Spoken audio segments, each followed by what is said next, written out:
નમસ્કાર દર્શક મિત્રો, મિસ્ટર ગુજરાત ન્યૂઝમાં આપનું સ્વાગત છે। ભાવનગર હોમગાર્ડ દ્વારા એક સોશિયલ મીડિયાની અંદર પૈસા લેતો વિડીયો વાયરલ।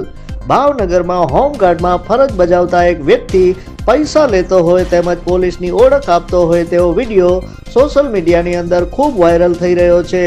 સૂત્રો દ્વારા જાણવા મળેલ કે આ હોમગાર્ડ જવાન નામ હિતેશ હોય અને સમન્સ બજાવવાના નામે પૈસા માંગી રહ્યો હતો, તેમજ વિધાઉટ ડ્રેસ વગર તે પોલીસની ઓળખ આપી અન્ય આરોપીઓ પાસે પણ આવી રીતે પૈસા માંગતો હોય છે તેવી મીડિયા સમક્ષ રજૂઆત અવારનવાર આવતી હોય છે। ત્યારે એક જાગૃત નાગરિક તરીકે વિડીયો ઉતારી તેને સોશિયલ મીડિયાની અંદર વાયરલ કર્યો હતો, જેની જાણ મીડિયા કર્મીઓને થઈ હતી। તે દરમિયાન ઉચ્ચ અધિકારી દ્વારા જાણવામાં આવેલ કે આ વિડીયોની પૂર્ણ રીતે તપાસ કરીશું તેમજ કાયદેસરની કાર્યવાહી હાથ ધરવામાં આવશે તેવું ઉચ્ચ અધિકારી શંભુજી સરવૈયા દ્વારા જણાવવામાં આવ્યું હતું। હવે જોવાનું રહ્યું કે ઉચ્ચ અધિકારીઓ દ્વારા શું તપાસ કરવામાં આવે છે કે કેમ। Report by Hasmukh Nimavat. જોતા રહો મિસ્ટર ગુજરાત ન્યૂઝ, સત્યતાની સાથે સ્પષ્ટ વાત।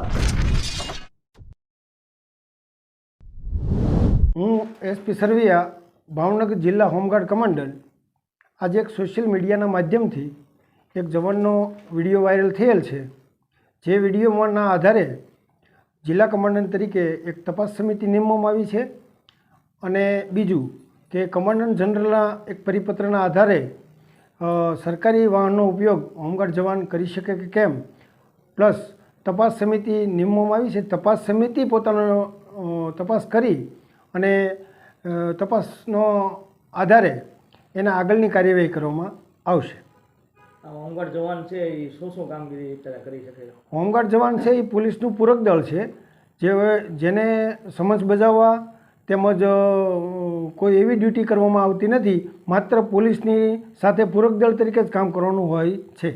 આ એક વિડીયોમાં એવું દેખાય છે પૈસા લાઈવ લે છે, એ બાબતે તમારું શું કહેવું? ના, પૈસા લાઈવ લે છે એની માટે આપણે તપાસ સમિતિ નિમી છે। તપાસ સમિતિના તપાસના અહેવાલના આધારે આપણે નિર્ણય કરવામાં આવશે। આ સમજ બજાવી કે છે આ લોકો હોમગાર્ડ જવાન? ના, હોમગાર્ડ જવાન સમજ બજાવી શકતા નથી।